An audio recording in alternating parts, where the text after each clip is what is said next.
নমস্কার বন্ধুরা, আশা করি আপনারা সকলে ভালো আছেন। কাকলি কিচেনে সকলকে স্বাগত। আজকে করলা একটু অন্যভাবে ভাজা করেছি, তাহলে চলুন কিভাবে করেছি দেখা যাবে। এখানে আমি কিছুটা উচ্ছে নিয়েছি। উচ্ছেটাকে জলের মধ্যে ভিজিয়ে রেখেছি 5 মিনিটের জন্য।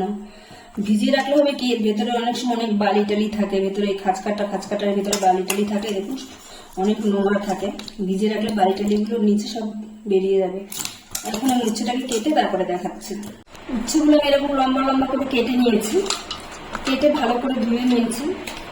এখন আমি এর ভিতরে কিছুটা লবণ দিয়ে দিচ্ছি, দিয়ে ভালো করে মেখে আমি এটাকে 10 মিনিটের জন্য রেখে দেবো। এখন এটাকে ঢেকে 10 মিনিট রেখে দিচ্ছি। উচ্ছেগুলো নুন মাখিয়ে রেখে দিয়েছিলাম। এখন এটাকে চিপে চিপে রস বের, মানে জল যা আছে অনেকটা জল বেরোবে, জলটা আমি চিপে চিপে বের করে নেব। ভালো করে নিংড়ে নিয়ে আমি রেখে দিচ্ছি। নুন মাখানোর কারণে অনেকটা জল বেরোবে উচ্ছে দিয়ে। এই দেখুন এতটা জল বেরিয়েছে উচ্ছে থেকে। আমি দিয়ে দিচ্ছি হলুদের গুঁড়ো, কিছুটা লঙ্কার গুঁড়ো, জিরের গুঁড়ো, ধনের গুঁড়ো, দিচ্ছি কিছুটা জোয়ান, বেসন দেবো 2 চামচ,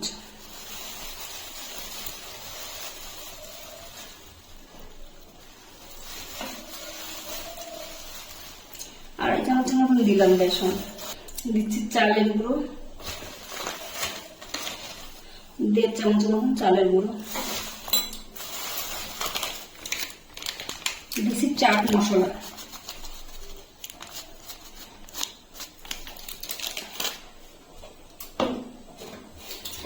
সেটা আমি প্রথমে লবণ দিয়ে মেখে রেখেছিলাম, এই জন্য সামান্য পরিমাণে একটু লবণ দিচ্ছি। এখন আমি সবকিছু ভালো করে মেখে নেব।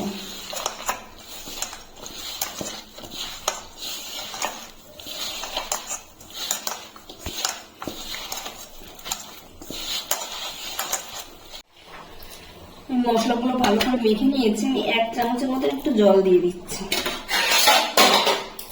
জলটা দিয়ে ভালো করে মেখে নেব। আপনারা এখানে আপনাদের পছন্দ অনুযায়ী মশলা দিতে পারেন। এখানে আমি সাদা তেল গরম করতে বসিয়েছি। এখন আমি উচ্ছেগুলোকে মধ্যে ছেড়ে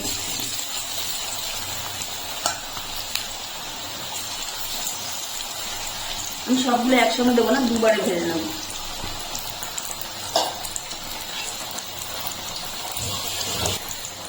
গ্যাসের ফ্লেমটা মিডিয়ামে রেখে মুচমুচে করে ভেজে নিতে হবে।